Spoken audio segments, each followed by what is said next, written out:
Hey everybody, how's it going? It's your best buddy Basil, and we are back live today. So hopefully people are aware of that.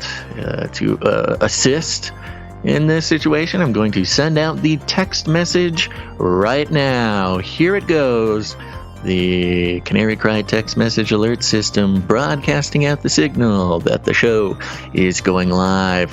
If you're not getting our texts and you want to, it's easy. Just text the word Canary to 877-740-3226. That's the word Canary to 877-740-3226, and you'll just get a quick little message before we go live. A lot of people do not get notifications from the tech companies and such, but it's fun. It's a fun time. Don't worry, we don't take any personal information. We don't even have your name. What are we gonna do? You can't sell data without the name of the victim. Sorry, not victim, product. Yes, the product, but the countdown is complete, so we're going to get this show started. I want to encourage people, if you're not signed up yet, go sign up for the newsletter. It's great. We send it out just before every live show. It has all the art, it has all the links, all the sources, little notes from me. It's really a great resource, no matter what kind of life you are living. It's got everything you need in there. Just go to canarycry.party. Find the little button for the newsletter, sign up there. And as always, you can leave us a voice message or a pre-show prayer at canarycrynewstalk.com. Look for the little green tab on the bottom or the right-hand side of the page, and you can leave us a message, ask us questions, give shout-outs, whatever. Or leave a pre-show prayer, which we don't have today. So get on it. Prayer warriors, go leave us some pre-show prayers. All right, everybody, let's get this party started.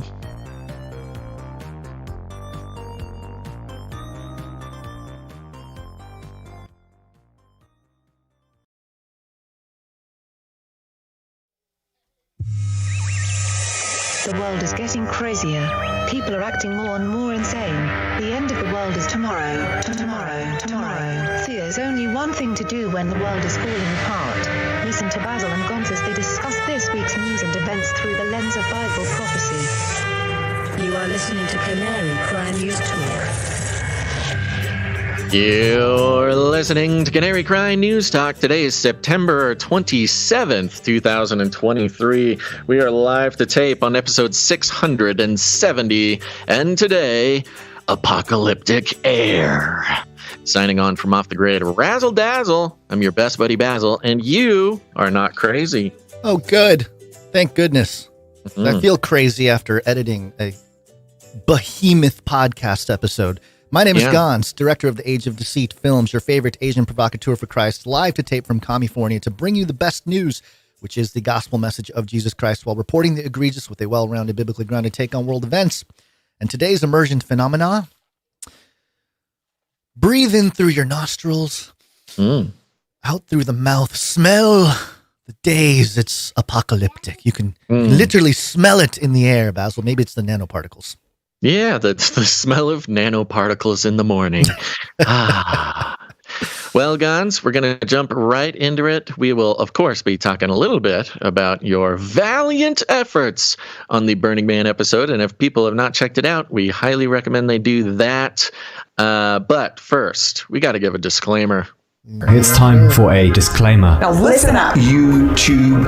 That's right. And just for all the content moderators and censorship managers out there, be they robots or humans, everything you hear on this show comes directly from the mainstream corporate news media. We do not claim to be experts on healthcare, geopolitics, military strategy, corporate law, or the moral and ethical implications of any of these topics, nor do we implicitly or explicitly support or subscribe to any sources or narratives containing misinformation, disinformation, or malinformation, as defined by the Department of Homeland Security. We're good boys. All right, YouTube, we're good boys. That's right. And let me give you a rundown. Oh, look, here's Basil. Let me bring you up to speed. All right, folks, we're back at it again. First, an update on artificial intelligence revealing Jesus to the world. We will be checking in on how the AI-powered spiritual revolution is making its way into the media. Of course, some updates on Zelensky and his draft. He's trying to draft people onto his team of pro-Ukrainians, and why not get some Satanists on there? That's like, I mean, if you really want success in war, you gotta get some Satanists on your team. I mean, just ask the UK. Now, then, we might have a very serious update about Joe Biden's dog, Commander, and his rampage through the Secret Service, and what is to be done about it. Flippy, he's back. Sony has created... This is a wonderful mixture between animal rights, PETA, robots, and the human will to care for inanimate objects. We'll be checking in over in Japan there. A couple of COVID stories, some info coming out about long COVID. We'll get you the latest on that. Politico has some big thoughts and big feelings about the anti-vaccine movement in regards to the Biden administration. And then, of course, the next pandemic. Where will it come from? Perhaps the ocean? Perhaps space? Perhaps the next door neighbor's dog. But then at the end of the show, checking in with the propaganda when it comes to the climate crisis happening in Antarctica and thus around the world. But first, Gons, our lead stories. Artificial intelligence. It's got to be biblical. The danger of AI is much greater than the danger of nuclear warheads. You want to destroy humans? Okay, I will destroy humans. All right. We're going to start it off with an article here from the Daily Star. It's not the greatest outlet here. Oh, good. Yeah. Yeah. But the Daily Star has an article here. Turin Shroud reimagined by AI shows what Jesus, quote, really looked like. Oh, yeah. You know, the Shroud of Turin has been a part of a conversation for a long time. The shroud, obviously, the old cloth that looks like there's a kind of a bloody imprint of a face of a man there. Mm-hmm. Some people think that it's the moment that Jesus, resurrected, and so it's light imprinted onto the fabric there. It's not some blood. Burn marks right, on the shroud. Yes, it was his moment where he became eternal. His eternal body was given to him. But it says here, this was a pretty big part of my Christian childhood. Oh, yeah. Was the Shroud of Turin. This was like is some sort of apologetics, dead to rights evidence. Right. Of course, it's been sort of discussed and disputed for many years now, but I remember being like 12 or 13, and whenever there was any doubt, whenever I was in the conversation with my friends, my 12 and 13-year-old friends having deep, definitive religious conversations, the Shroud of Turin was like the silver bullet. Well, they have the assistance of AI now. Artificial intelligence has revealed the clearest ever image of the Shroud Turin, or the Turin Shroud, to show what Jesus may have looked like. Today marks weird. They're switching it. Yeah, I wonder. Turin Shroud. I'm not going to pontificate on it now, but when we see it's a UK language switch up like that, and they change names of things, and sometimes they're so subtle that people don't think it matters or don't even notice it. But I wonder. I'm going to keep my ear out. It could just be a UK thing, because this is Turin. a UK thing. Americans are like the Shroud of Turin, and then UK they're like Turin Shroud or whatever. Yeah, kind of like go to hospital. Hospital, yeah. Today marks the 90th anniversary of the first time the fabric was put on display in 400 years, drawing in crowds of more than 25,000 people to the Cathedral of St. John the Baptist in Turin. The mysterious and controversial item has been claimed by some to show the true face of Jesus after it was allegedly wrapped around him after his crucifixion. So they used Midjourney here and took some of the the data and created. I don't know why this page is not scrolling. It's weird. Interesting. Yeah. Okay. And they were able to come up with what they believe, or at least AI believes, to be the imprint of the person that was wrapped in the shroud.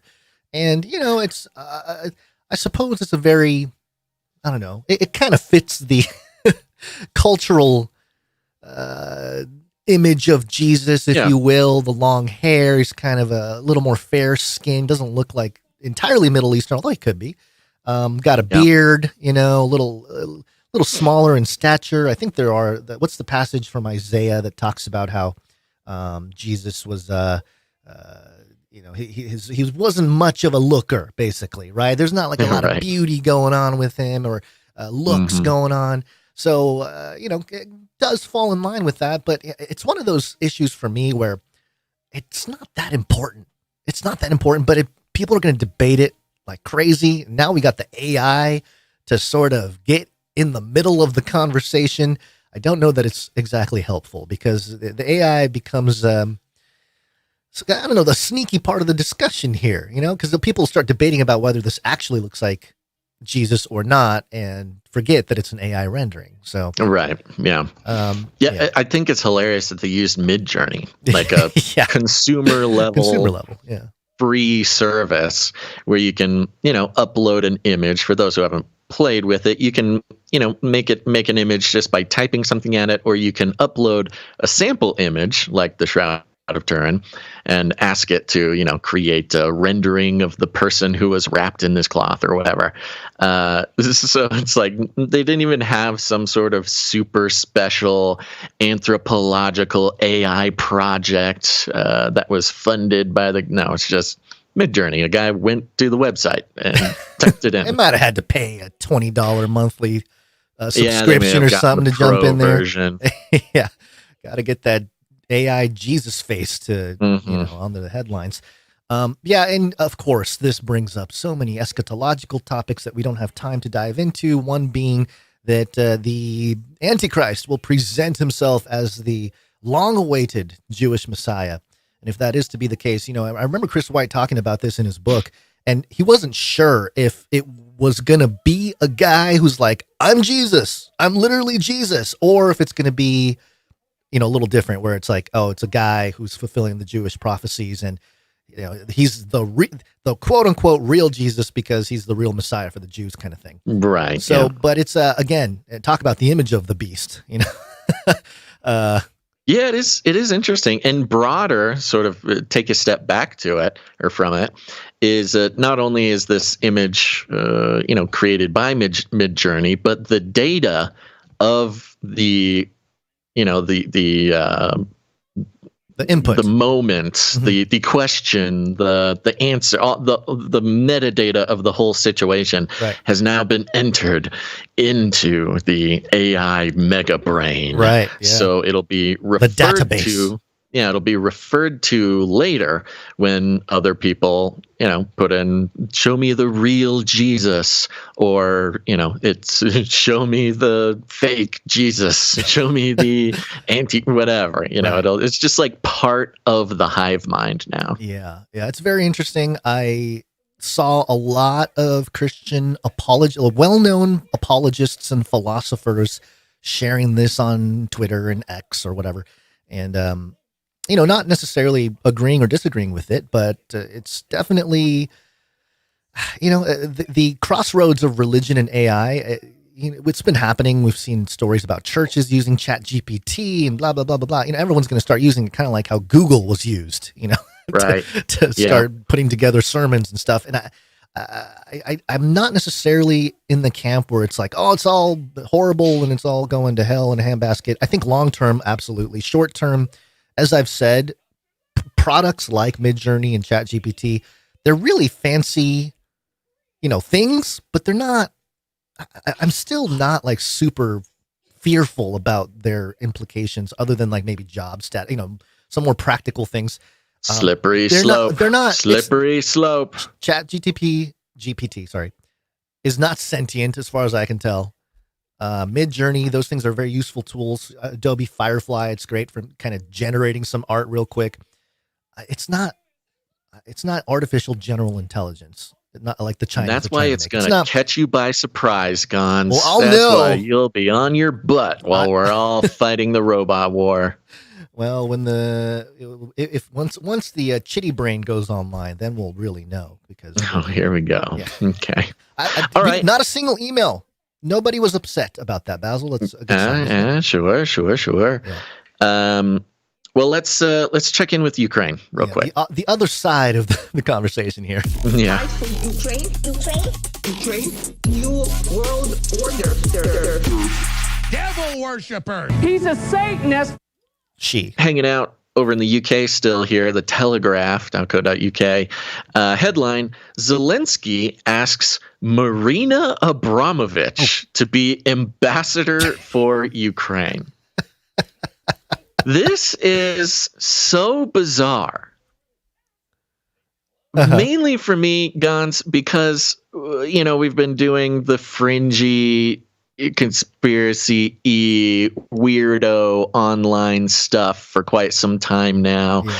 And when we first sort of became aware of Abramovich, it was so obscure, and she's just an artist hanging out with celebrities and satanic rituals and stuff like that. It was so disconnected from anything that the mainstream would even be aware of, back in 2015, 2016, stuff like that. Just learning about her for the first time, it was like finding sort of this secret priestess who had been living underground and now she's showing up in headlines regarding the sort of most important, maybe important's not the word, but I'll stick with it, most important geopolitical stuff going on, and her name is appearing in it. Is so bizarre.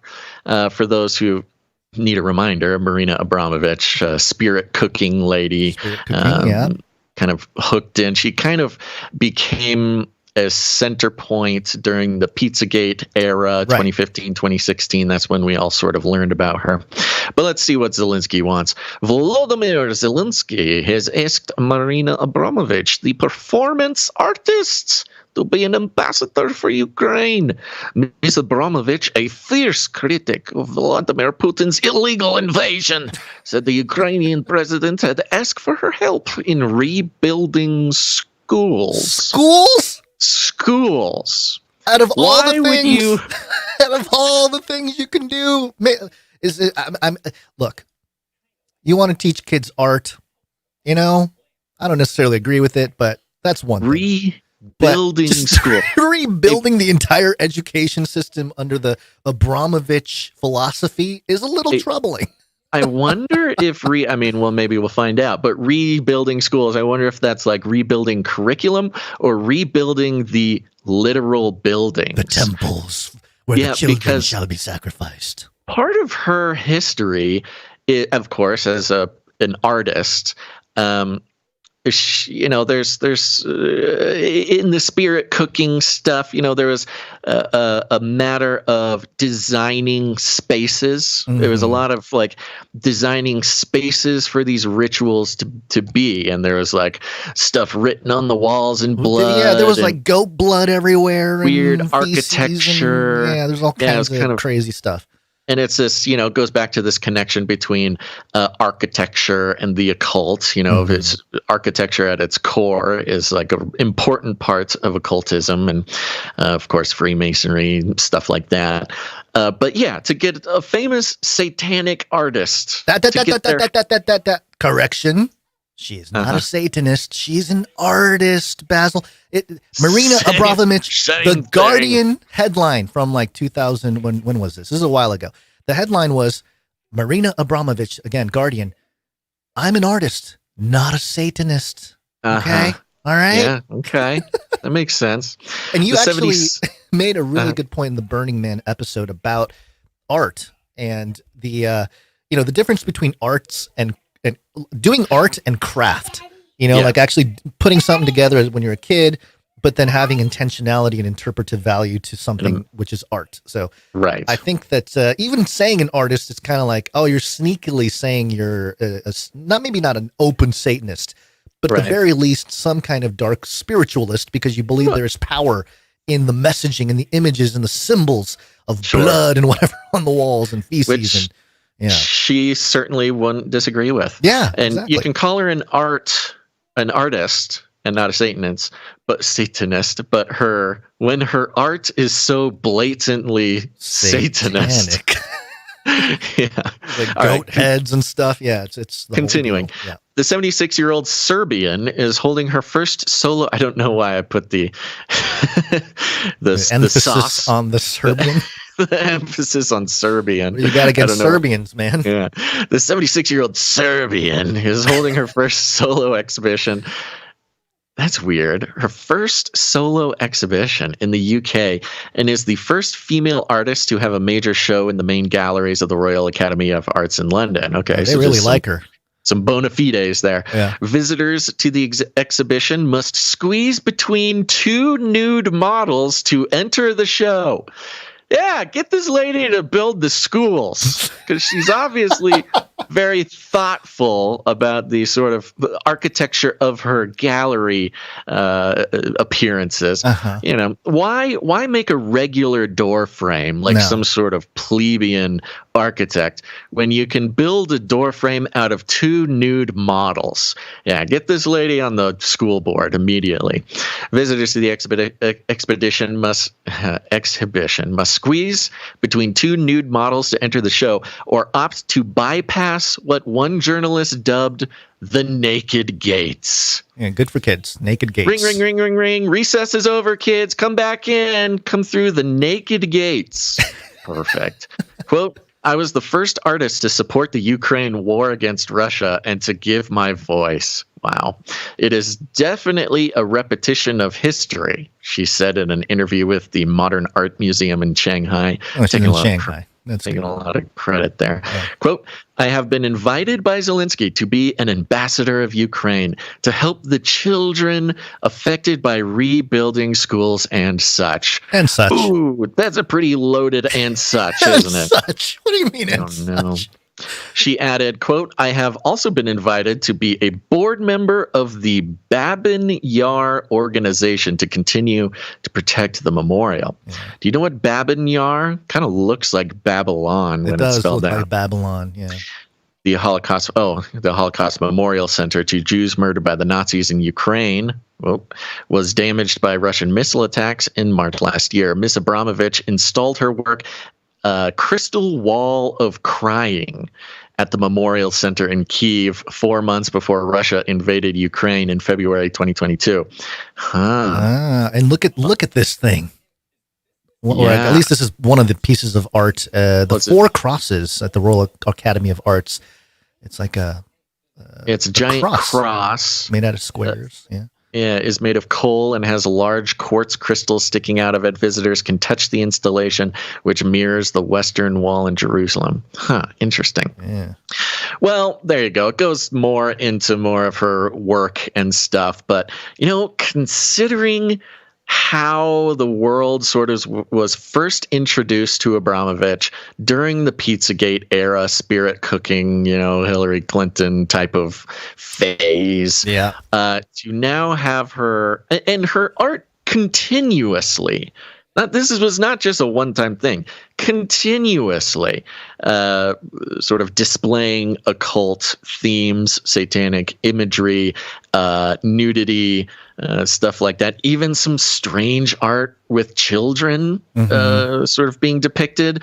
To have her involved with the reconstruction of schools, rebuilding schools and such, in her own words, it's just such a bad look, man. It is just not a great, the sort of elite infrastructure of occult networks across the world are sort of dripping with sort of obliviousness as to how this looks, or maybe not. Who knows? Maybe they're entirely aware of the way that this will be viewed, but not a good look.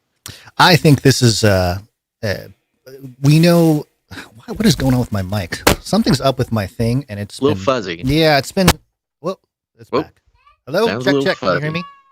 Yes, you're quieter though. It might be your cord might be going out. I actually just bought a new one, and I have not had a chance to install it. So classic. Some of this might sound kind of wacky. Okay. What was I going to say? Oh, yeah. So you kind of touched on it, but yeah, the introduction to Abramovich to the greater, public through the Pizzagate thing. But really, if you think about it, what the United States has been doing is exporting not just our weapons and our money, but with it is our culture. Like our culture gets exported as part of that. It's our biggest export. It's our biggest export. So when you think about Hollywood, think about all the stuff that was happening in the last decade with satanic imagery just being right out in the open in entertainment and calling it art, quote unquote, right? So that it makes sense that they would do. Hollywood shut down right now. They got to focus on another place to build up all that stuff. So get Abramovich in there. She can, we can start from square one all over again. Post Ukraine war reconstruction. We got BlackRock money behind us. We have, and of course, art being one of the biggest vehicles for money laundering. It's that's such people. That's such a great connection. The connection between.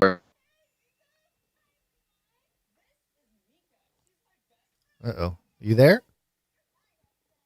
It's all sort of you just zoom back like a couple inches and it all starts to make so much sense. With the nuts, I lost my point. Anyways, in regards to the exportation of culture, that's what it was. It used to be, remember the days, Gons, when, there was wars in Africa or there was destruction, usually caused by the U.S. and rebuilding.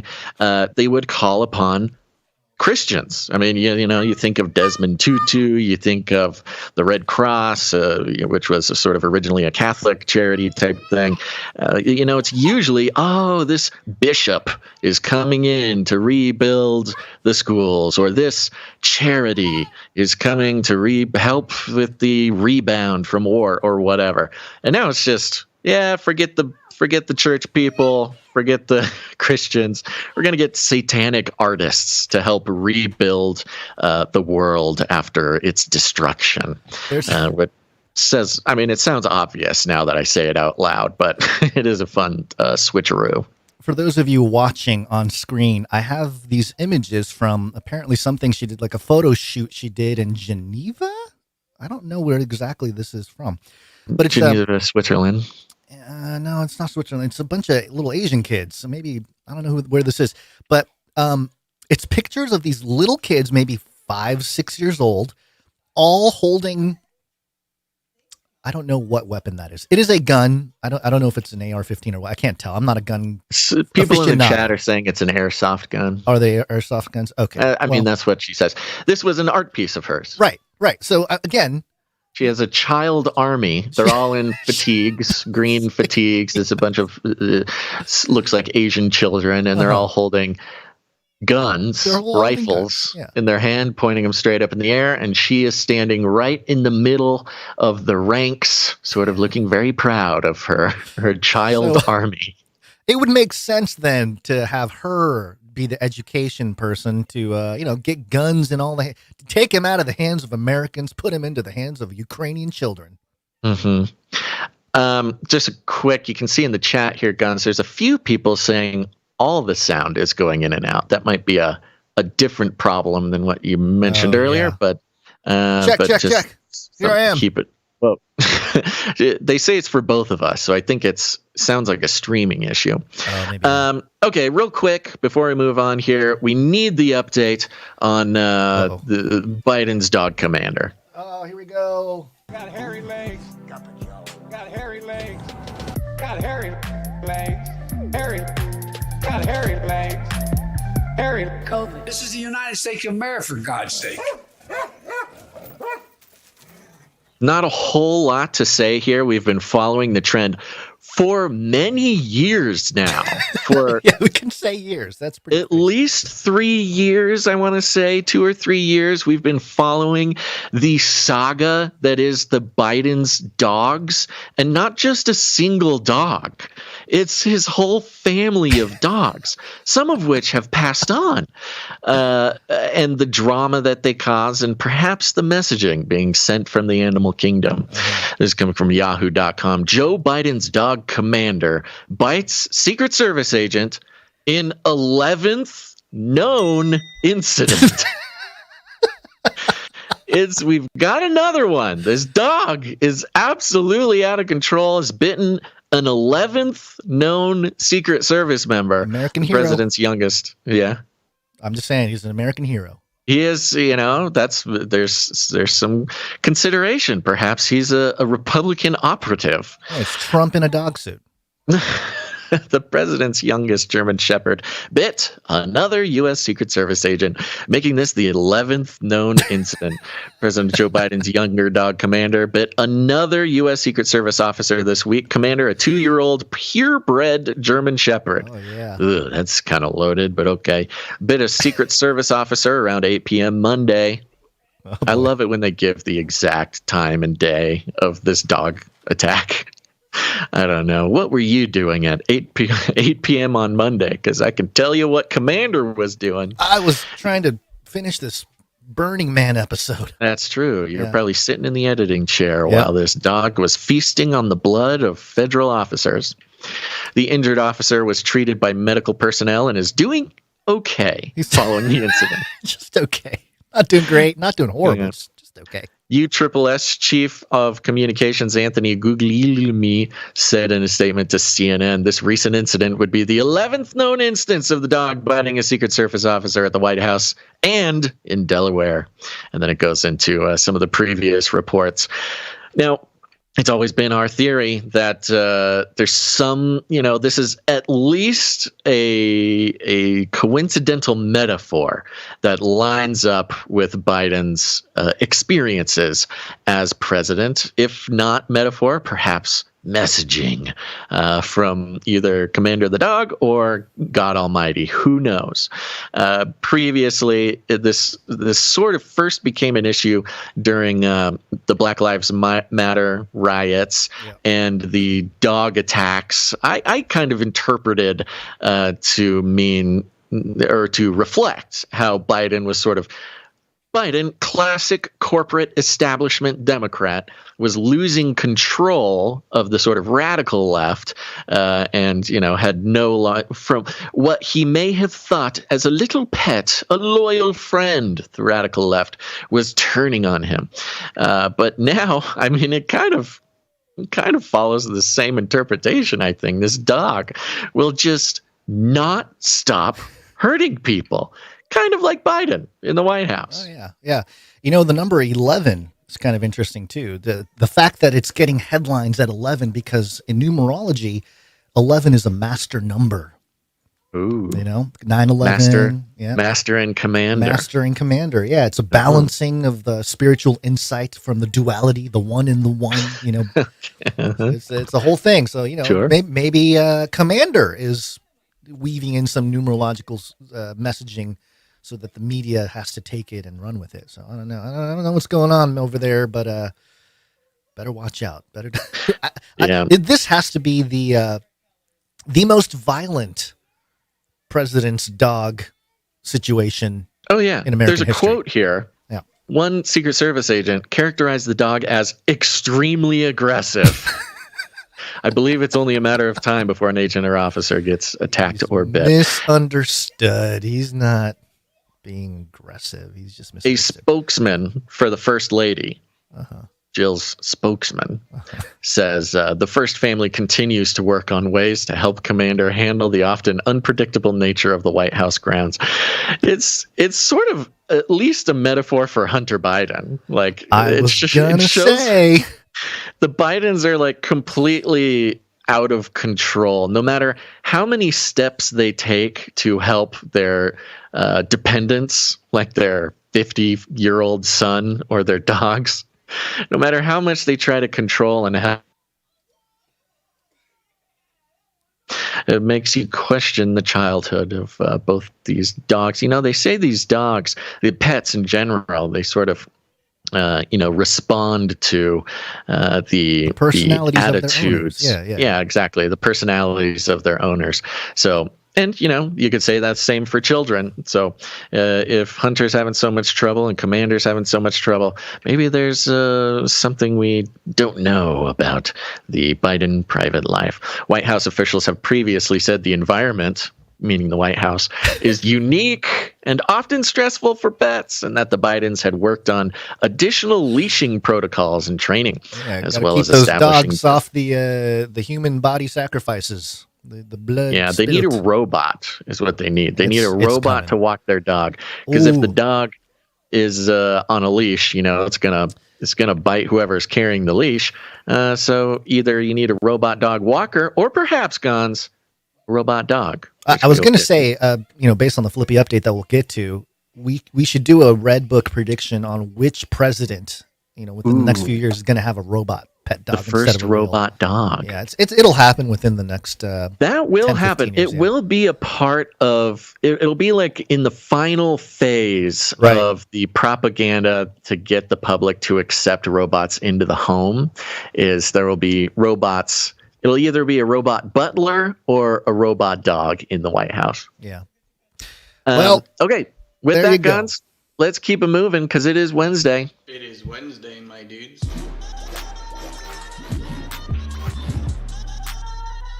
Wednesday. Hey guys, know what day it is? It's Wednesday. It's time for the Canary Cry News Talk. Yeehaw!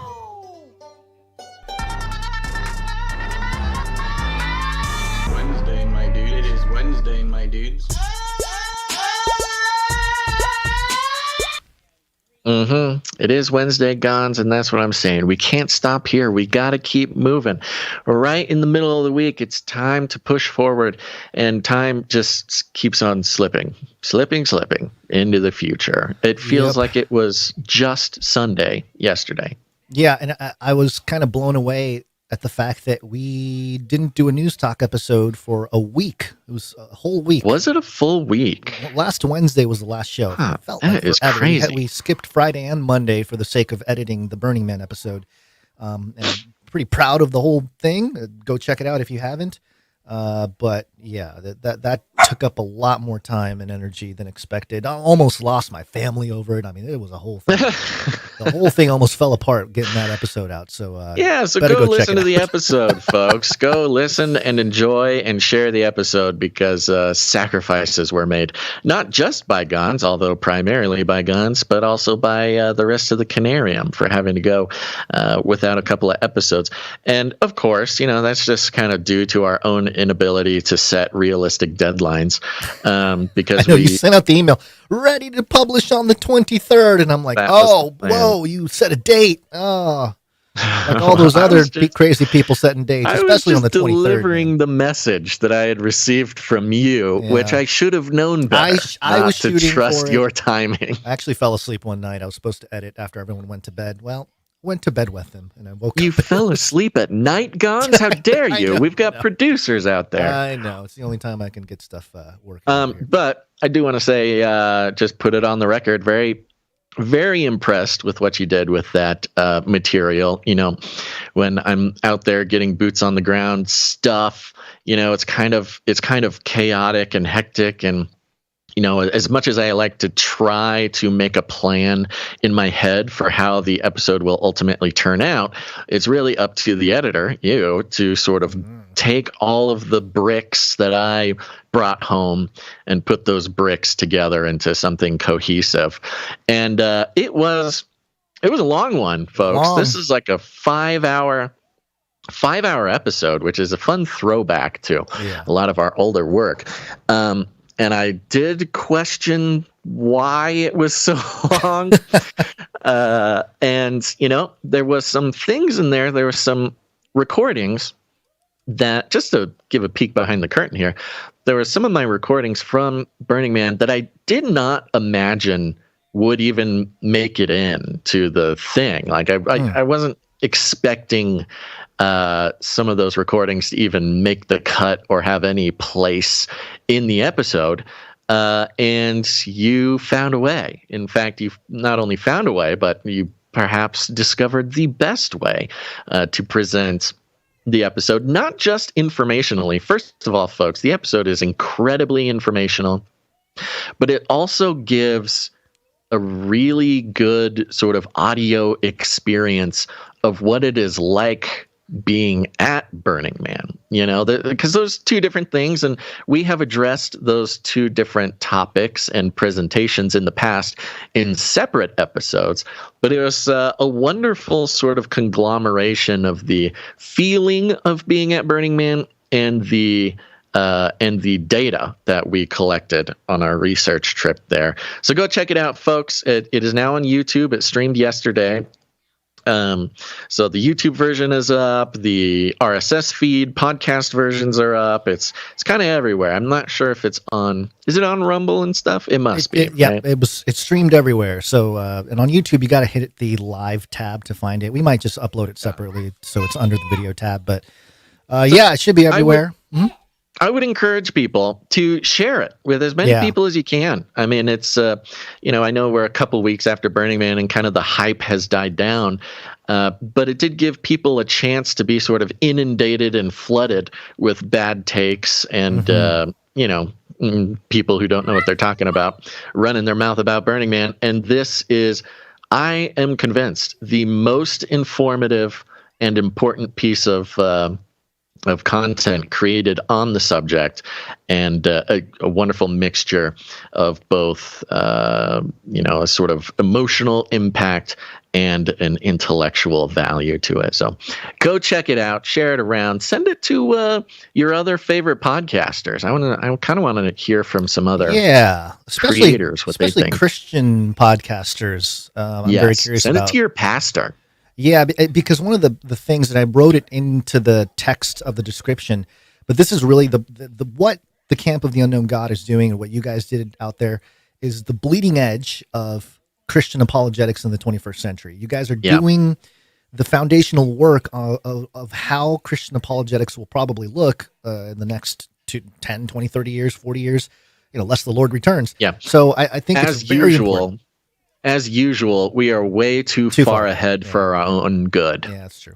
That's true. Sort of the theme of our entire career is being absolutely correct just 10 years too early. Yeah, well, that's, it's not the worst thing. That's what watchmen do. We're up on a watchtower. We see a little further down than most people on the ground, and that's just what it is. So, there you go. Go check it out.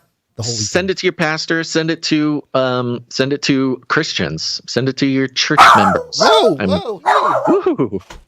Commander, no! Oh, no! Commander, no! Get out of there! My monitor just fell off the table. Hold on. Whoa. Okay. But other than that, folks, nobody cares, but I just need to say it out loud. I feel like they cranked up CERN or something, and time is just flying by. I cannot believe that we're almost to October 2023. Something is going on, and time is speeding up, and I feel my life swiftly rushing down the river as I try to helplessly grasp at stones to try to slow down for just a second. But doing this show is honestly, it helps. It helps. But if you're out there, we might need to start a support group for Canarians who are experiencing a rapid time flow. A time traveler support group. In fact, this is maybe the best idea I've ever had, and let's talk about that more later. Yep, let's do it. Let's thank some executive producers right now. Let's do it. Executive producer Cody.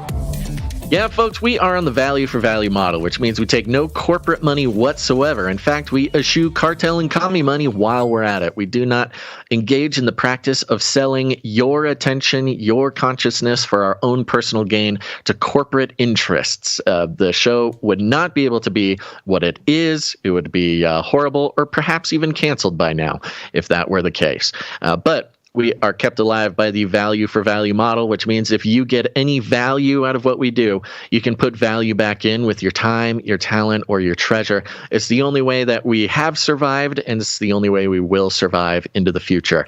So make sure to go check out more at canarycry.support. Yeah, sorry, not sitting down in front of the No, he's thing, not but here we sitting go. down. Canarycry.support. There we go. And we like to thank our executive producers at the top, because the executive producers are those producers who are putting in $100 of fiat currency per episode, or for any individual episode, which is very important to us, and is sort of the majority of the way that we are able to keep each individual episode rolling 3 times a week. And we like to thank them here at the top of the show. You ready, Gons? Yeah, sorry. No worries. I'm trying to get this 2-year-old to eat some food while we're here. Yeah, I mean, the multitasking that goes on during the show is truly astounding. So what was I going to say? Oh, executive producers. Yeah. We're going to start out by thanking executive producer Spiritually Minded. Hey, Spiritually Minded. Thank you very much. Thanks for coming in. Spiritually Minded has popped up a couple times recently producing the show, and is an old school producer, old timer, and we appreciate you coming back, Spiritually Minded. Executive producer Spiritually Minded came in for $183.33. Giving yourself away. Yeah, I wonder what. So 18,333, 18 being the Jewish lucky number, I think. 333. I don't know. Maybe they were born in 1833. Oh, that's probably it. And just so everybody knows, if you support the show with a nice round number, that's usually a sign that you prefer that we do not disclose the amount on the show. But if you don't mind us disclosing the amount, you make it some sort of funky number. And that's exactly what executive producer Spiritually Minded did here. Thank you very much for your support. Thank you very much. Where'd you find this? Next up, an incredible achievement by executive producer Sir LX Protocol V2 Knight of the Berean Protocol. And Sir LX Protocol comes in for $100.33 again. He's on a 215 episode streak, which is impressive. Streakalicious. Yeah, came in a few times for the past week. Of course, was supporting whatever came out, whenever the Burning Man episode came out. Thank you for that. But this is Sir LX Protocol V2, Knight of the Berean Protocol's 11th executive producership in a row. Executive streak. Master number. That's incredible. Do we have... Oh, we don't have an 11. What's the next one? 12? Yeah. Is that Walking on the Sun? Mm-hmm. Oh my gosh. An executive producer walking on the sun is unheard of. He is breaking new ground. He is keeping this show going. And of course, we're always excited to see executive producer streaks like this, because of course it supports the show, but also it means the Lord is blessing that executive producership. I mean, that is the executive producer. Makes our hearts happy to know that our producers are being provided for in their lives. So thank you very much, executive producer Sir LX Protocol V2 Knight of the Berean Protocol. Thank you very much. Mm-hmm. And as far as I can tell, that concludes our list of executive producers. Okay. And we appreciate them very much. Thank you very much. Do we have... real quick, I want to thank some supply droppers who came in. Ooh, supply droppers. Do we even have the supply drop jingles? Maybe ready? A Babysitter's Club jingle. Oh boy, you got all kinds of Either stuff one going on me. Let's do supply drop first. Giving you options. Supply drop. Yeah, folks, you know it. You love it. It's the Canary Cry Supply Drop. It's one of the most fun ways to produce the show, of course. When you commit to supporting the show for $33.33 a month, that's just $2.77 per episode. Not only are you contributing to keeping this show alive, and our supply drop producers are almost individually responsible for keeping the show going during the economic problems of 2023, so we appreciate them. But also, as a free gift for their commitment, we send them a big package of artist-designed, producer-produced Canary Cry gear that you can't get anywhere else. We send one every quarter, and the deadline for the third quarter shipment was extended through last weekend, and we got some people coming in, and we really appreciate it. I want to thank them now. All right. Starting. I don't remember if I did these two, but I'm going to do them real quick. Okay. Supply drop producer Jamie B. Jamie B. Thank you. Thank you. Thank you very much, Jamie B. We got supply drop producer John M. John M. Thank you very much. Thank you. Thank you. We have supply drop producer Sandra M. Sandra M. Thank you very much. No relation. Breaking the J streak. Yeah. Next up, we got Jared P. Is that with a G or with a J? A J. Jared. What is this? What is it? Jared P. P. All right, Jared P. Thank you very much. Oh, back on the J streak. There we go.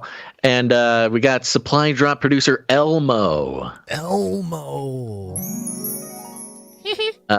And last but not least, we've got supply drop producer Denise W. Denise W. Thank you very much. Thank you to all of you. Wow, that's a great group. Yeah.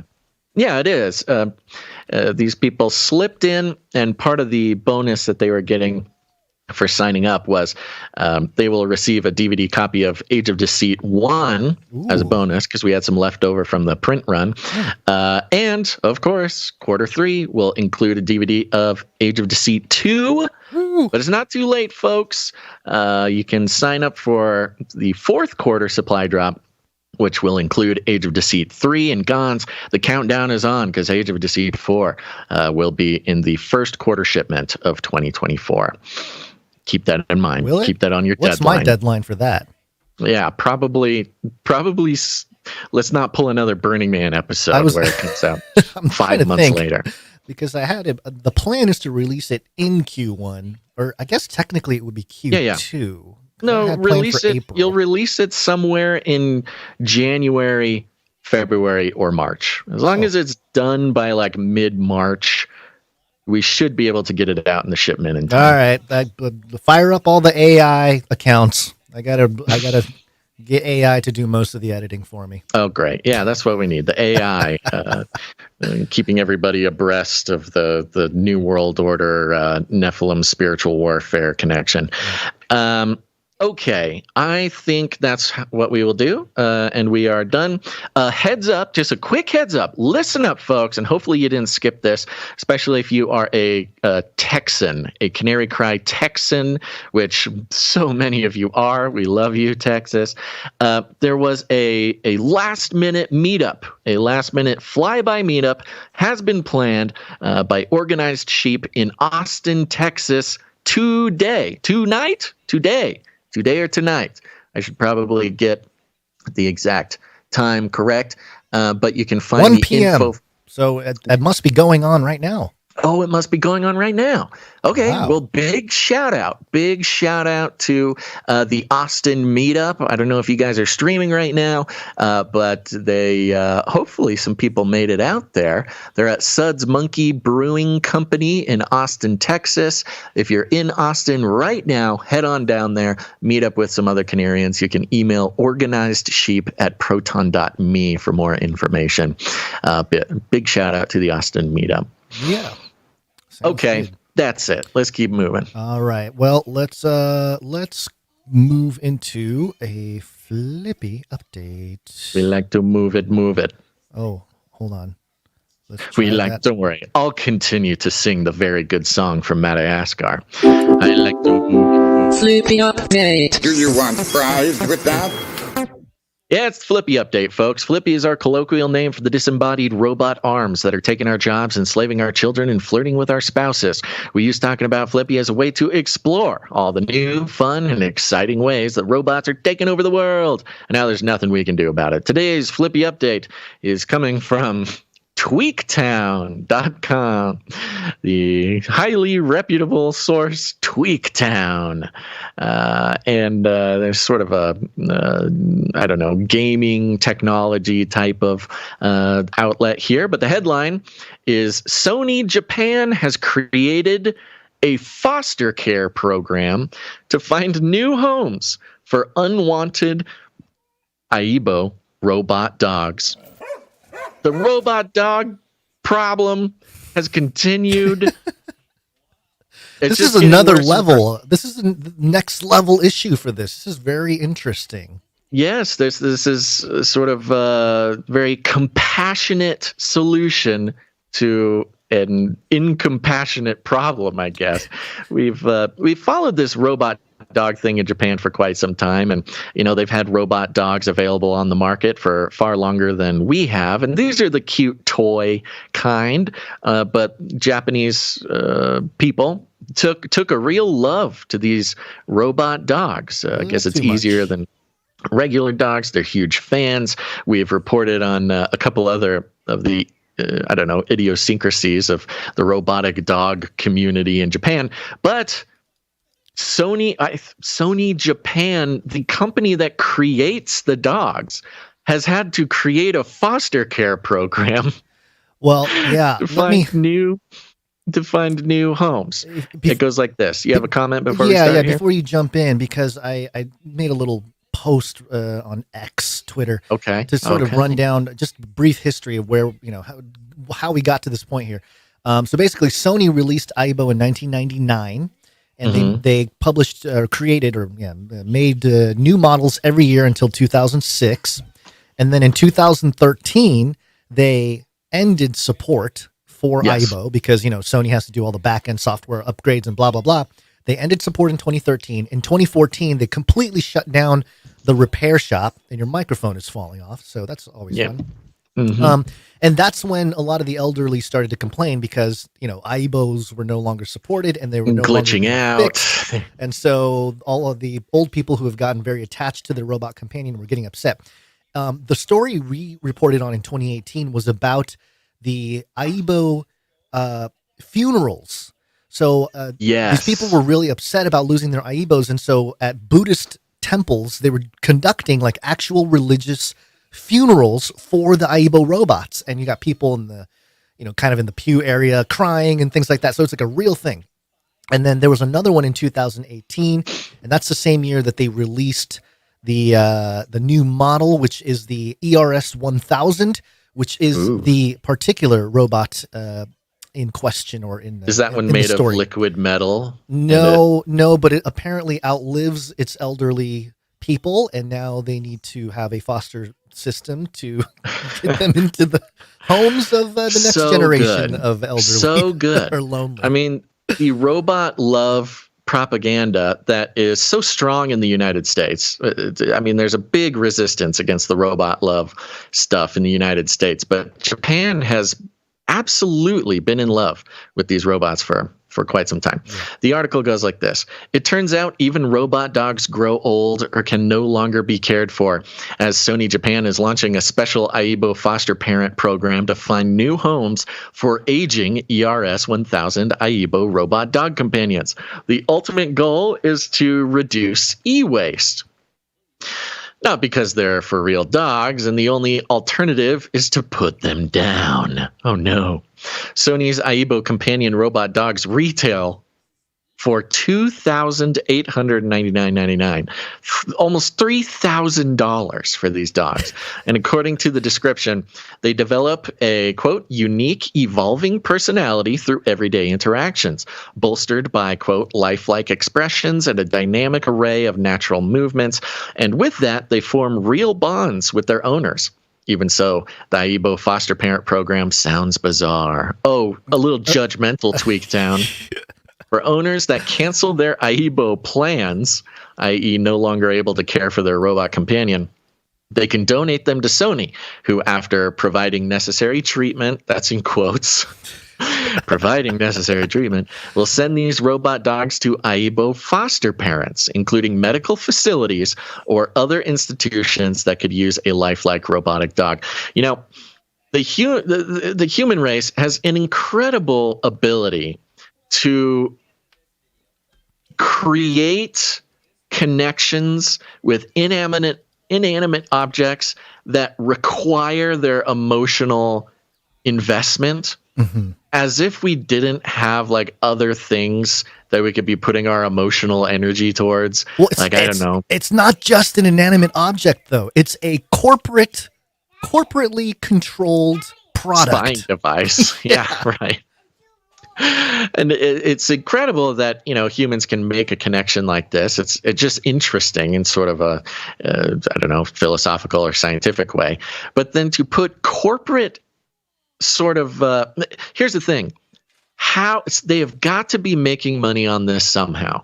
And we've seen that the robots, the in-home robots, almost 100% of them have been discovered to be basically spying devices. Yeah. And so you say, okay, it's a corporation. They are legally obligated to make money and not lose money for their shareholders. They cannot do something that does not have a return for the shareholders. It is literally illegal for them to make bad decisions like that, or knowingly bad decisions. So having these robots in homes must, again, fiduciarily obligated to have a way of monetizing them. And who knows, maybe the foster parents pay for it or something, but more than likely, these robot dogs are little cute spying units that not only, you know, will keep an ear out for when you're talking about buying a new Swift or WetJet or something, and so it can be advertised to you, but because it's got this emotional element, not only can it listen to your wants and needs and report that back to advertisers, but I almost guarantee that it is analyzing the interactions that the humans have with them, 100%. Gauging their emotional states and their personalities that are being categorized and monetized for sort of the corporate megalith. I mean, it's almost a guarantee that this is happening. Do you remember one of the details during that 2018 report was that these Aibo, they had I think it was like a programmed, what's the word they used? Where they misbehave, mischievous. There was like a programmed mischievous phase that these dogs would go through, and it kind of created this. I don't know, the desire, not the desire for the human, but it forced the human to kind of be more present and interact, and because if you have a mischievous anything, child, animal, you're more engaged, right? Yes. And so it's very interesting that it was programmed in. There was a streak of mischievousness programmed into these dogs, and then they get to know their human companions. Yes, they stated back in and reported back to headquarters for monetization. Yeah. Just a quick wrap up with this article here. It all sounds very sad, and this might be due to the translation, but reading, quote, the donated Aibo main unit will be used for other Aibo treatment, maintenance, depending on the condition. Makes it sound like some of the Aibo dogs will end up being used as organ donors come on. With circuitry and batteries in place of actual body parts, refurbished. It says very cute, TweakTown. But here at the end, I mean, they're attempting to have their own flippy analysis here. The Aibo foster parent program is only available in Japan, but it's safe to assume that it won't be the last of its kind. With AI and robotics advancing at a fast/alarming rate, it won't be long before we're in a situation like AI the movie, and a robot kid is no longer required and sent to the robot pits to fend for themselves, unless there's a foster parent program like the one being implemented by Sony Japan. We need it. We need the emotional, remember, this emotional investment nobody asked for this. I mean, of course, Japan has a lot of its own sociological problems, but this was a problem created by the corporation with the solution also being created by the corporation. This is truly dystopian, but at the same time, kind of cute. Not because the dogs are cute, but cute because humans have this incredible ability to get emotionally invested in inanimate objects in a way that it can only be sort of replicated with living gushy meat animals. But there you go, Gons. It's all happening, and who knows? Maybe that would be I can tell you, a robot dog would be a solution to my little rascals that are causing trouble here on the world eater over there that we've heard bark a couple times already. Yep. And also there was a story about the love robots that are moving into BC senior homes about a week ago. So Canada's getting the cute little lovots up there in British Columbia. Yes. So this will become much more prevalent. It might be a while before it's really kind of common in the US, but it will be. It'll be normal for old folks. It won't. It's a small number of years before this is absolutely not a surprise to hear about. Yeah. I mean, and we've been saying that for years now, but to see even where it is now would be, previously a very silly thing to talk about. Yeah. But there you go, folks. There's your Flippy update for the day. Excellent. Let's just keep moving along. Oh, man, I got some audio issues today. Hold on one second. Here we go. Moving along. It's Corona time. COVID-19. COVID-19. COVID-19. COVID-19. COVID-19. COVID-19. COVID-19. Coronavirus. I am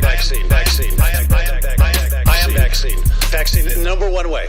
All right, we have some couple of COVID stories here. This first one I want to set up the Politico article that we have, but this is we're not going we're not going to get too deep into this, but I thought it was important and a great example of the problem that we're having here with science, the whole idea of science, the institutional or the methodological components of it. This is coming from abc7.com. Battling long COVID? About 18 million U.S. adults have had it, CDC says. And this... I love it. I love how they ignore, on almost all COVID-related things, they ignore any new information coming out. Well, and try to time travel us back to 2020. So I can't wait to hear this. Yeah, so I think the timing of everything here is very interesting. So let me just get to the part here that is of question here. Millions of Americans say they have had long COVID, and many say they're still battling it. At the same time, scientists are making progress in creating a blood test to detect this condition. New data from the CDC reveals the wide reach of long COVID on Americans. Then they mention some statistics here. The National Health Survey found nearly 7% of adults, roughly 18 million people, reported ever having long-term symptoms, and nearly 9 million say they are still dealing with it. Besides the brain fog and fatigue, long COVID can present a constellation of symptoms. A constellation, Basil. High heart rate, chest pain, shortness of breath, and the inability to do any work, says Dr. Purvi Parani, who treats patients at the COVID Heart Clinic, the COVID Heart Clinic at Loma Linda University Health. So did they get rid of, here it is. So they have the source here.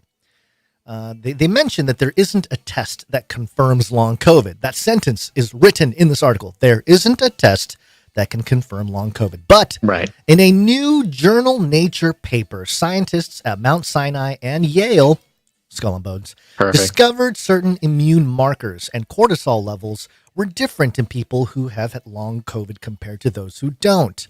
That's hilarious. If I may, just real quick. Cortisol levels, that is the stress hormone. Yes. The hormone caused by stress, and also I think causes stress. I forget which way it goes. And some of the most popular in the scientific community ideas about long COVID is that it's psychosomatic, that it's in your mind, that not that you don't feel those things, but that the stress and the worry, the psychological components are kind of what causes long COVID. And so, if your cortisol levels, you're going to be stressed out if you're having psychological pressures. The cortisol levels mean absolutely nothing in determining whether it's a psychological or a physical issue. It's very funny. Well, you're able to, call out stuff like that, but Let me read this next sentence after that. They link to the journal Nature. We'll get to that in a second here. Much more research is needed, but experts believe. They believe, Basil. They don't have proof. They just believe it. This could be the first step towards blood tests that could help confirm a long COVID diagnosis. Right. Okay, so even in this article, they're like, well, it's officially, people suffer, but there's no official test for it. And maybe we'll be able to find a way to test it. So, kind of contradicting themselves within the article itself. And it's very convenient as well, because high cortisol levels is a chronic, widespread condition in the U.S. Because we're kept on edge all the time, no matter who you are or where you are. Our society is basically built to raise your cortisol levels, partially so we can advertise and sell you treatments and vacations and things to solve your cortisol problem. Yep. So, okay, let's look at that Nature article. It's titled, hold on, buddy. Yes. Yeah, there you go. You got some more raisins. Excellent. The Nature article was published on September 25th. It's titled Distinguished Features of Long COVID Identified Through Immune Profiling. Okay. We won't get into the details here. It has been peer reviewed, but they basically say that, so looking at the immune profile, we can figure out whether people are suffering from long COVID. All right. So great. They have some kind of scientific something or other to support this idea of long COVID. But just a couple days before, from BMJ, it's another science journal outlet there, they also published a peer-reviewed paper titled How Methodological Pitfalls Have Created Widespread Misunderstanding About Long COVID. And this article, which was written by, I think, some people, Dr. Vinay Prasad, Epidemiology and Biostatistics, University of California, San Francisco. Yeah. Kind of bucking the trend a little bit of the whole. Which, to reiterate for the people on the stream and the people watching later and the AI scanning the show right now, we are reading from the British Medical Journal. These thoughts are not our own, but that of the scientific community. Mm-hmm. Let me just read the key points here, just to be brief. This is from the paper. The existing epidemiological research on long COVID has suffered from overly broad case definitions and a striking absence of control groups, which has led to distortion of risk. Point number 2, the unintended consequences of this may include, but are not limited to, increased social anxiety. What would cause rise in cortisol, Basil? Social anxiety. And healthcare spending, a failure to diagnose other treatable conditions misdiagnosed as COVID, and diversion of funds and attention from those who truly suffer from chronic conditions secondary to COVID-19. And point 3, future research should include properly matched control groups, sufficient follow-up time after infection, and internationally established diagnostic or inclusion and exclusion criteria. Basically saying, all these other studies that are talking about long COVID, their whole methodology is flawed. And in fact, because of the flawed methodology, it has created unnecessary stress amongst the population, which could be why ABC7 is talking about this journal Nature paper that talks about how maybe cortisol levels is how we'll be able to figure out if long COVID is real. So kind of interesting, isn't it? And this is a great example of how science, there is no hardline consensus in science. I mean, there could be some things that generally people agree upon, but when it comes to stuff like this, there is no consensus. And COVID really brought to light this idea that science is a process, Basil. It's not a method for conclusions. It's a process. So I want to bring all that up to set up this fantastic article that was published on Politico. And I see you kind of fiddling around over there, Basil. I'll get it going, and you can jump in when you can. But this is Politico, the headline: The anti-vaccine movement is on the rise. The White House is at a loss over what to do about it. We done it. We win. Victory. The White House we lose, guys. The White House doesn't know what to do. Oh, that's bad. That's bad. That means we're all going to die. We got to vote for Biden. The Biden administration that vowed to restore Americans' faith in public health has grown increasingly paralyzed over how to combat. Yeah. Yeah, fantastic apple. You can eat that apple, buddy. Where was I? Paralyzed over how to combat the resurgence in vaccine skepticism. And internally, aides and advisors concede there is no comprehensive plan for countering a movement that steadily expanded its influence on the president's watch. The rising appeal of anti-vaccine activism has been underscored by Robert F. Kennedy Jr.'s insurgent presidential campaign. Insurgent, Basil. Insurgent presidential campaign. And fueled by prominent factions of the GOP. The mainstreaming of the once fringe movement has horrified federal health officials. Oh, federal health officials. Didn't we have a fun little thing about Satan federal health officials? Right, Satan federal health officials. Okay, who blamed it for seeding dangerous conspiracy theories and bolstering a COVID-era backlash to the nation's broader public health practices. But as President Joe Biden ramps up re-election campaign centered on his vision for a post-pandemic America, there's little interest among his aides in courting a high-profile vaccine fight. Probably because they're going to lose, and even less certainty of how to win. Kind of hard to win when the facts aren't on your side, I suppose. Quote, "There's a real challenge here," said one senior official who's worked on the COVID response and was granted anonymity to speak candidly. Quote, "But they keep just hoping it'll go away." That's the White House strategy, Basil. What's your strategy for combating anti-vaccine information? We just hope it goes away. We hope it just goes away.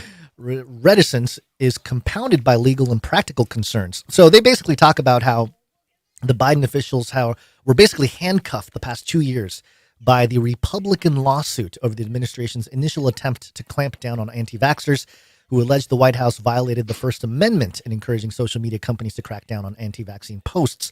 That suit, they believe, has limited their ability to police disinformation online. Oh no! The Constitution preventing the government from spying on or doing some kind of authoritarian move on social media and American posters on social media. Okay. In addition, Congress is clawing back COVID funds once earmarked for vaccine education and research. So all that money they had planned to spend for the promotion of vaccines, they're clawing it all back. So they don't even get the money to do it because clearly it's failing for one, but also it never worked in the first place. It seems like the whole thing is falling apart. Gons, you disinformation agent. I said it seems like. I didn't say it will. And the impact is clear as another COVID vaccination campaign gets underway. Fewer Americans than ever have kept up to date on their shots. Child vaccination rates against the flu are measurably lower than before the pandemic. Even standard childhood inoculations to prevent diseases like the measles are subject to deepening partisan divisions, with recent polling showing Republicans are now more than twice as likely to believe the shots should be optional than they did in 2019. Oh, the Republicans think that the shots should be optional. I know. That's kind of it's a very interesting part of the whole argument they're trying to make. Now, Politico, they're focusing on the sort of political position of Biden and the political problems that this brings up. But in so doing, and this will come up later in the article, there's always the discussion about, COVID or masks or the vaccine have become politicized, which is, they call it such a bad thing, and yet they are the ones politicizing it. They are sort of creating the problem that they are lamenting. Yeah. I love this right here because, right after that sentence about how Republicans are more likely to suggest a choice in the matter, Democrats, by contrast, remain overwhelmingly in favor of childhood vaccine requirements. I know they think that sounds like, it's a good thing, but kind of funny how, depending on who you are, you read that and you're like, oh my gosh, that is repulsive. Quote, and they're not being very specific either. No, they're just talking about general. Yeah, there's no stats. There's no general requirements. They're not talking about even specifically COVID requirements. Yeah. Quote, "We can see a long-term future where kids aren't going to get vaccinated in schools.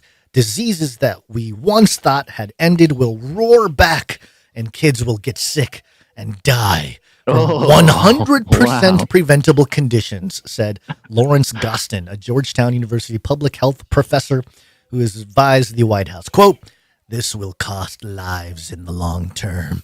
Yeah. The children are going to die. So spooky. That is very spooky. Is that a threat, or I don't? It's kind of weird. Yeah, right. It's kind of borderline threat. It's like the children are all going to die if you don't get the vaccine.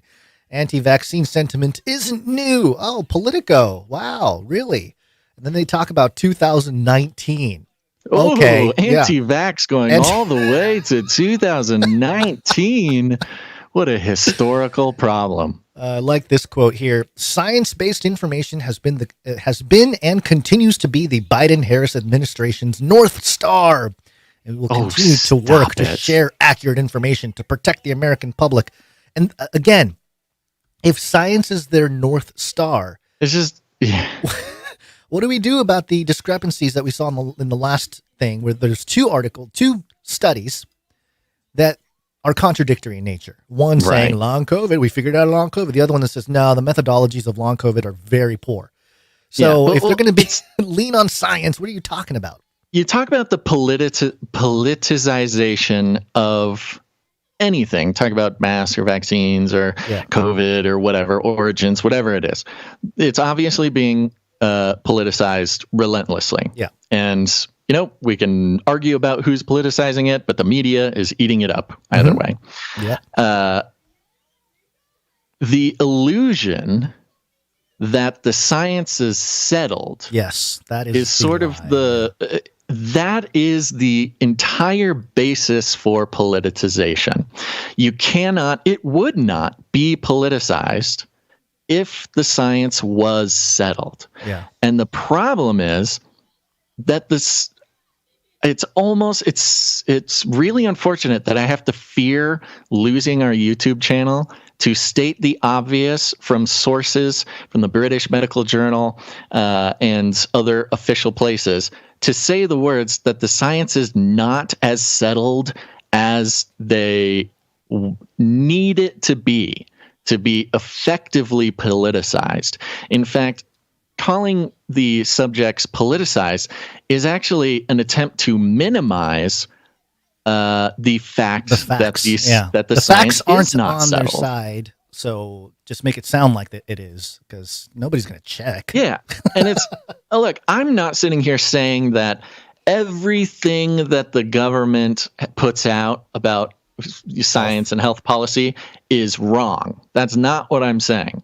What I am saying is that they really wish that the science was more black and white than it actually is. Right. And when you're the government and you wish something, you sort of just make it true.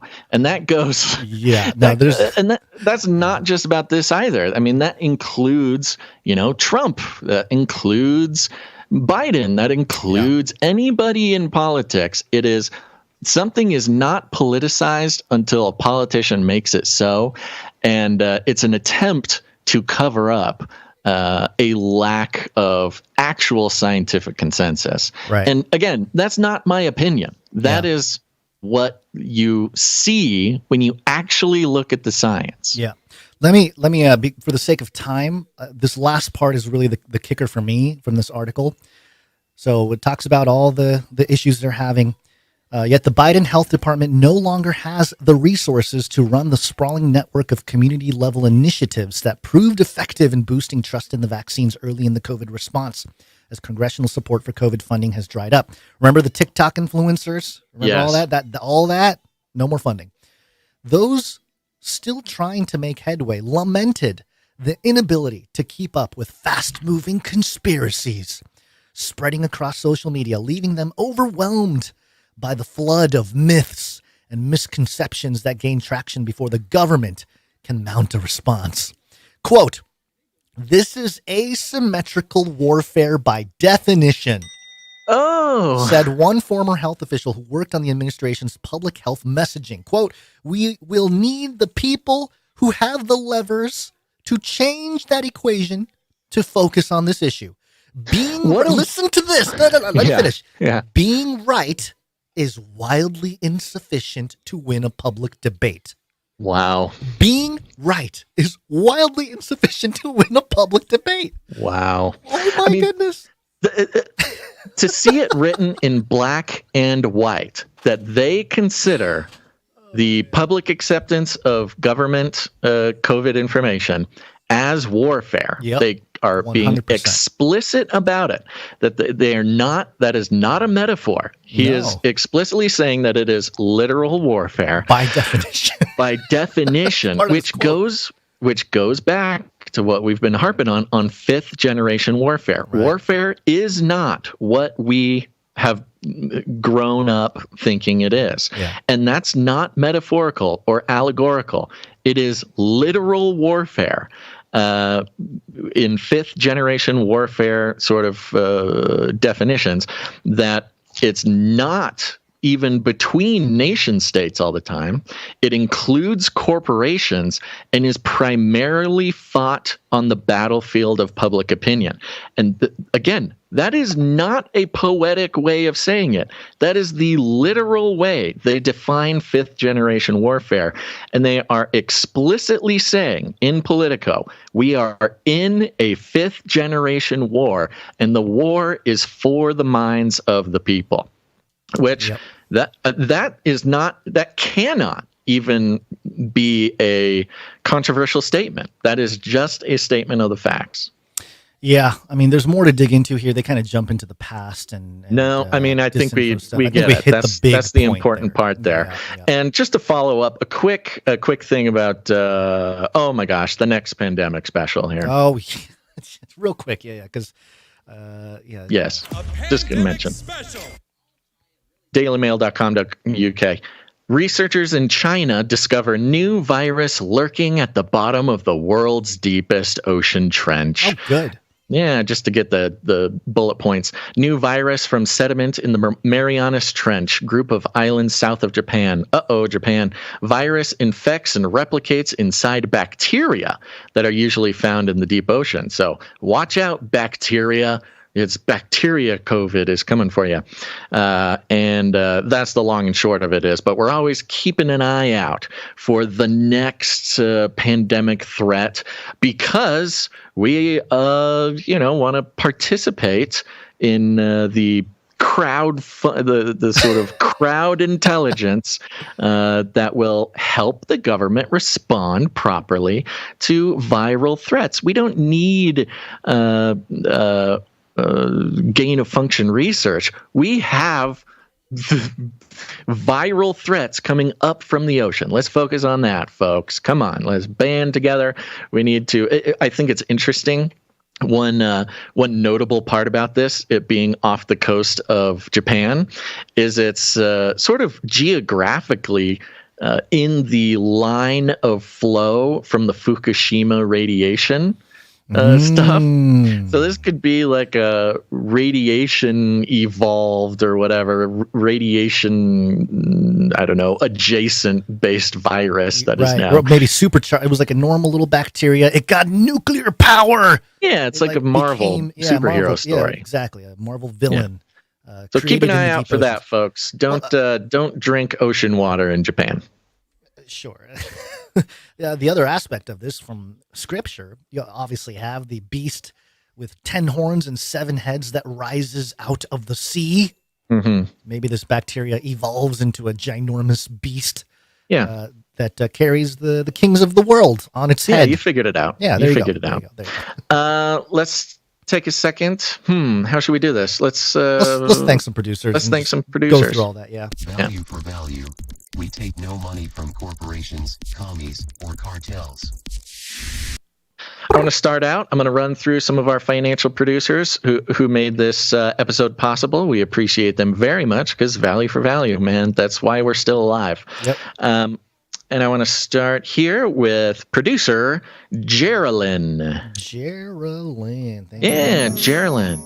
Geraldine came in with a nice round number and a note here that says, "Hey, Basil and Gons from Geraldine from Strange O'Clock Podcast. Ooh. You guys set the podcast standard. God bless. Wow. Oh my hey, goodness. That's very nice. That is. I love getting notes from other podcasters. Yeah.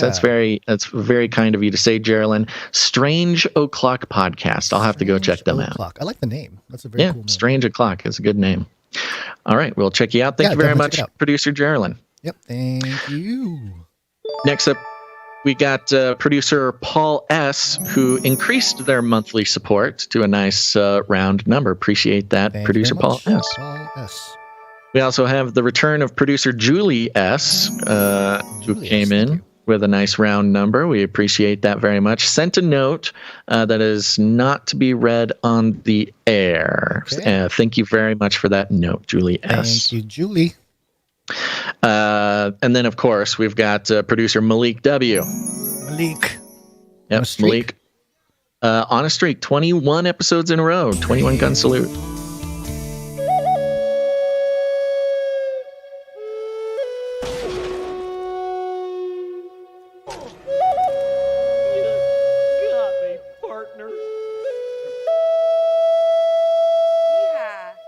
Yeehaw. Thank you very much, Julie. Malik W.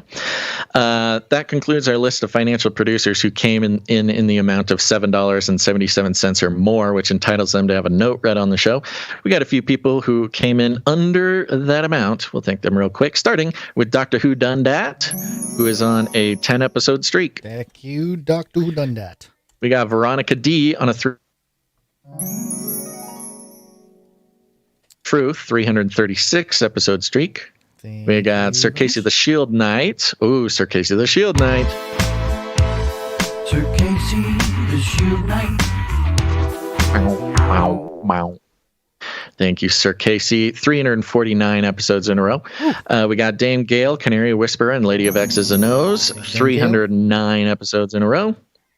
We've got, last but not least, Sir Moore of Night of the Burning Chariots, 283 episodes in a row. Thank you guys so much. Yeah, Streakalicious. Thank you very much. And thank you to all of our financial producers. It is incredibly important. This show would not exist without the producers, the executive producers that come in for every episode, the financial producers who come in as often as they can, and of course, the Canary Cry T-shirt Council and the Canary Cry Supply Drop. I know it's a lot of different ways to financially produce the show, but, desperate times, and it's working. That's the most incredible part about it. The value for value model is working, and we are more grateful than ever that we have not succumbed to the corporate funded model that would make this show impossible, frankly. So, of course, go to canarycry.support to learn more. Canarycry.support. Let's run through this speak pipe real quick. Okay. Please leave a message after the tone. At the tone, please record your message. Leave a message. Beep. Message. Go to canarycrynewstalk.com. On any of the pages there's a green tab on the right side or the bottom. If you click on it, it'll open a little pop-up window that allows you to record a 90-second audio message on the device you're on. It'll send it to us, and we can play it for you all. Or if it's a private message, let us know right at the top so that we don't play it publicly. We have a few to catch up on here. We're going to start with Rochelle. This was from last Friday. Happy Friday, Canarians. So, September is always a very hopeful month for those conspiry, fringy, rapture people. I know we're the minority. We're only 30% of Christians, but no matter what you believe, the Bible says Jesus is coming back to be king. Amen. Welcome to the end of time. King of kings, come blow my mind. I'm ready for the seventh day. Satan chained up out of your way. Please, God, let your kingdom come.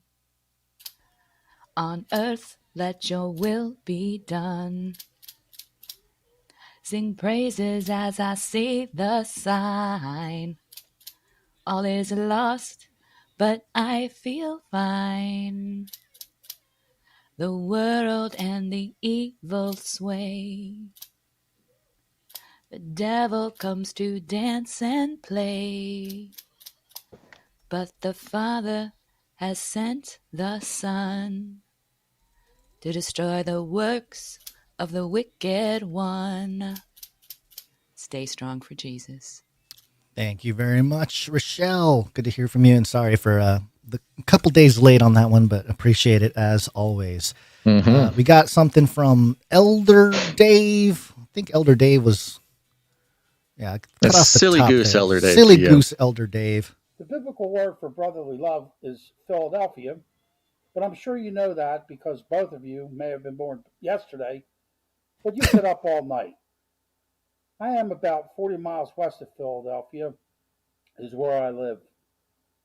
I just want to say thanks to both of you for entertaining me. I'm kind of restricted in what I can do, and this keeps me busy, and it's a challenge to be coherently comical. And for me, it's a great treat when you have a message from me. I don't know about being an elder, but I am 70. Once again, thanks muchly. Love you. God love you. And guess what? Have a nice day. Thank you very much, Silly Goose Elder Dave. Yes, and I understand the challenge to be coherently humorous is not an easy thing to do, and we can only accomplish it as often as the Lord wills. But we appreciate your involvement in the show there, Silly Goose Elder Dave. I know that there's people out there that enjoy your messages as well. Yep, thank you very much. Always welcome to leave an audio message for us.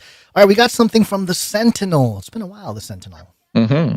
Hey, Basil and Gons and Canary Cry family, it's the Sentinel. I've got a quick question. I didn't know if perhaps we could get the survey that Carl was using and that you, Basil, were using at Burning Man, if we could get access to that in maybe a PDF form or just get the questions to it, because I would love to use that locally too, whether it be at a college campus that I attend or, in a workspace or even at like church. I'd be curious to hear maybe what some people at like youth groups or young adults or even like adult small groups would have to say to that. But yeah, so, maybe that's something we could consider getting out to the Canary Cry family, to the Canarians. I'm sure others might be interested in it too. So if you'd be willing to talk to Carl about that and see if he would be okay with that. I know it would be a blessing to me, but if not, I totally understand. And yeah, lastly, I just wanted to say props to you for the Burning Man episode. I'm only about halfway through, but I'm loving it so far. And yeah, just great job. Just really loving it. And you guys just knocked it out of the park. Super proud of you, Basil. Aw. Thank you very much, the Sentinel. And yeah, I will check with Carl. I know Carl and the whole team, the Camp of the Unknown God, they are open and praying about growing and what that means for them and what the Lord wants for them. We talked about, I can't remember if it was off or on tape, but talked about, making a route for people to get involved in that kind of research. I'm sure making that survey available is not a problem. But send me an email just to remind me, and I will check in with Carl, see what he thinks about that. But yeah, if anybody's interested in, if the data in the Burning Man episode interested you and maybe inspired you to want to get into something like that, I know that there's a lot of interest in sort of, putting a team together, seeing who would be interested in volunteering and what kind of stuff could be accomplished. Thank you very much, the Sentinel. Thank you, the Sentinel. All right, one last message here from Cool Runningsman and Senjus. Hello, Basil and Gons. It is I, Cool Runningsman. And I'm Senjus. And we wanted to leave a brief message on the speak pipe today because we're coming up on the eve of our, check the calendar, 2nd year anniversary. And also, in case anybody didn't get the memo, it actually is some pretty incredible news. Me and Senjess, it was on the table. We were thinking about we would have to move to Canada because of the vaccination requirements. But actually, God performed a miracle, and Senjess was able to receive a green card in the mail without an interview and without vaccinations. Wow. Yeah, so we just wanted to thank you guys for this continuing the show, and we wanted to be respectful to Basil's crazy appendix apocalypse that he went through when Senjess got the green card. So I just want to point out the producers and friends and family. Prayer is very powerful, and we wanted to just be thankful to you guys and give you the update. So there we go. Think outside the cage. All right. Wow. Congratulations. Incredible. Yeah. Senjess and Cool Runnings Man, at least one of the OG Canary Cry couples out there, met through the show, got married, doing the thing, man. It's really so much fun. Thank you guys for that update. Happy anniversary. My gosh, 2 years. That's what I'm talking about, folks. Time is speeding up. It's out of control. And my goodness, I know that green card thing was an issue, especially in the midst of all the hullabaloo. But what great news. I love that. That is so cool. And now she can officially be in the country. Woo! Welcome to America, baby. American. It's everything's fine. It's fine and totally not declining as an empire and the destruction of civilization. You came right at a good time. Right at the tail end. You'll see the final collapse. Front row Your seats. last chance to enjoy the fruits of the forefathers' labor. Yeah. Thank you guys so much. Thank you. And to the to Cool Runnings Man and Senjess, I'm just going to flow right into the art here. Yes. Please. From Sir Dove.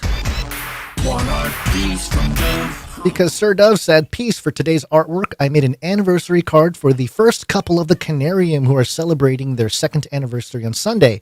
Hope you guys like it. Keep doing what you do and I'll keep praying for yins. So fun, Sir Dove.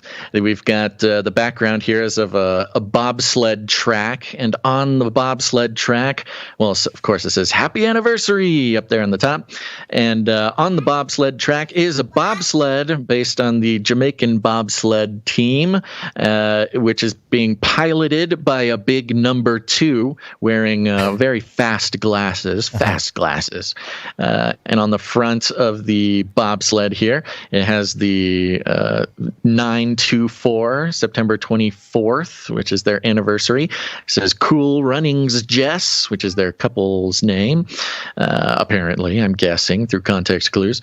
And at the bottom says, from the whole Canarium, happy anniversary to the official first Canary Cry couple. It's very exciting, very sweet, Sir Dove, very thoughtful. And yes, I think this accurately depicts how we all feel about our favorite couple having their anniversary here. Yep. Thank you, Sir Dove. Congratulations, and for many more.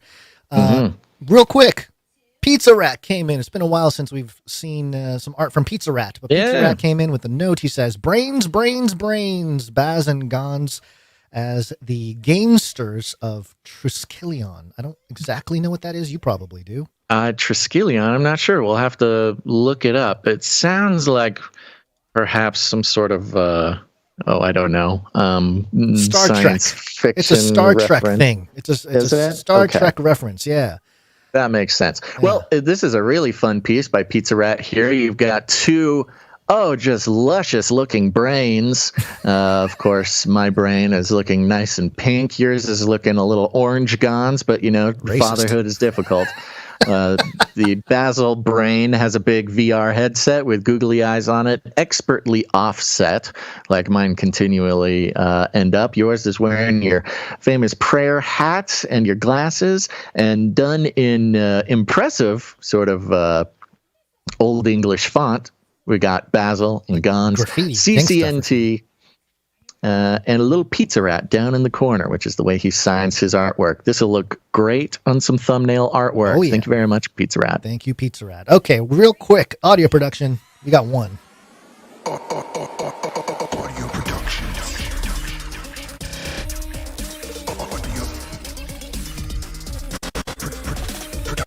And it's from Jonathan F.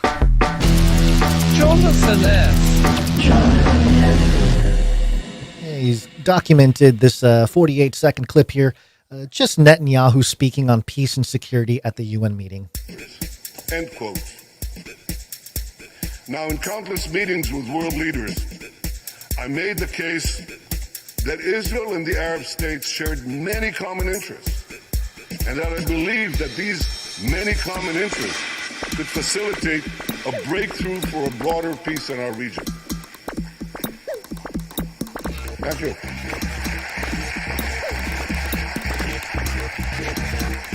Well, you applaud now. But at the time, many dismissed my optimism as wishful thinking. Their pessimism was based on a quarter century of good intentions and failed peacemaking. Fun. I like that beat. Again, bringing me back to Burning Man, constant drumming of hypnotic EDM music. Thank you very much. Thank you. Okay, we got one microfiction, and I think we got to get out of here. So, real quick, microfiction. You got a child you got to pick up from school here. I do. Microfiction. And it's from Rung Smash.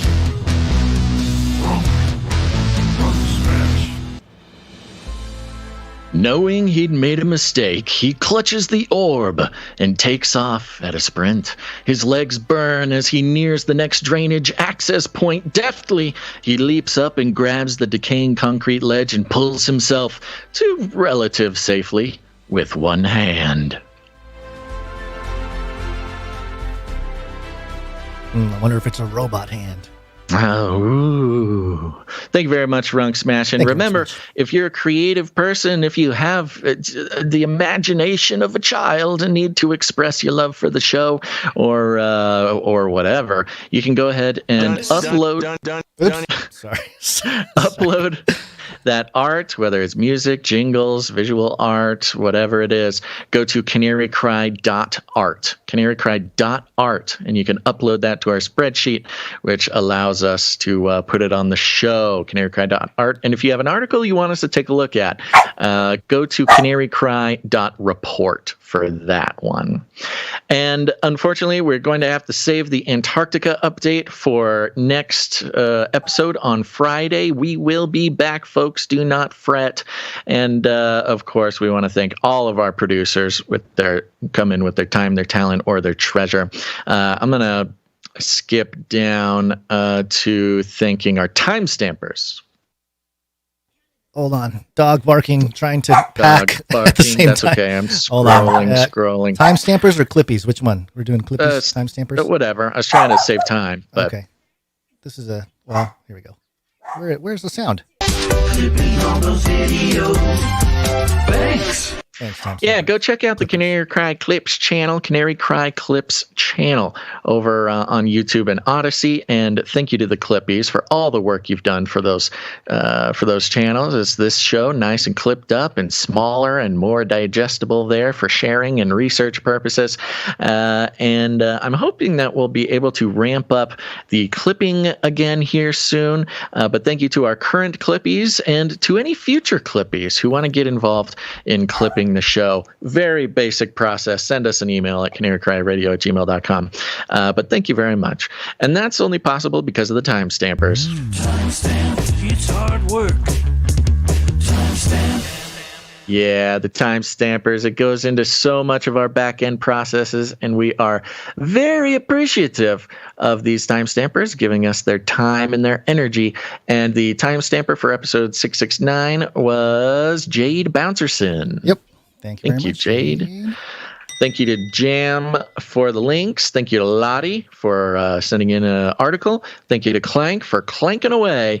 And other than that, folks, share the show. Share it with your friends. Share it with your family. Share it with your robot dogs. We need the robot dogs to listen to the podcast. So go ahead, move to Japan. Move to Japan. They could definitely use the population. Get a little flat there in Tokyo. A little 5x5 square where you can live your lavish Japanese lifestyle, and don't even think about bringing your real dog because you need a robot dog. Don't worry, it's not a big commitment. You can just foster the little guy. It'll keep you company in your closet apartment in Tokyo. But while the corporate Sony Japan data collectors are using your dog to not only emotionally monitor and manipulate you, but you can play Canary Cry News Talk straight into the ears of that dog and let that dog know that that is what really makes your heart melt. But other than that, folks, just share the show. Just do it. And we're just jumping. We're playing off the music. We're doing it. We're skipping the whole thing. We're going. Everybody go home. Get out of here. Go on. Get. But any last words, Gons? Gotta go get the kids. So gotta go. Get out of here. Up. All right, everybody. Thanks for tuning in to this episode of Canary Cry News Talk. Make sure to tune in next time. But until then, think outside the cage. Bye. I'm out of here. Bye.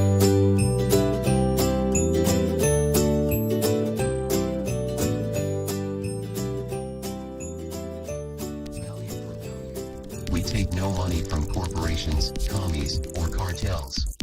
Canary cry, that's a power.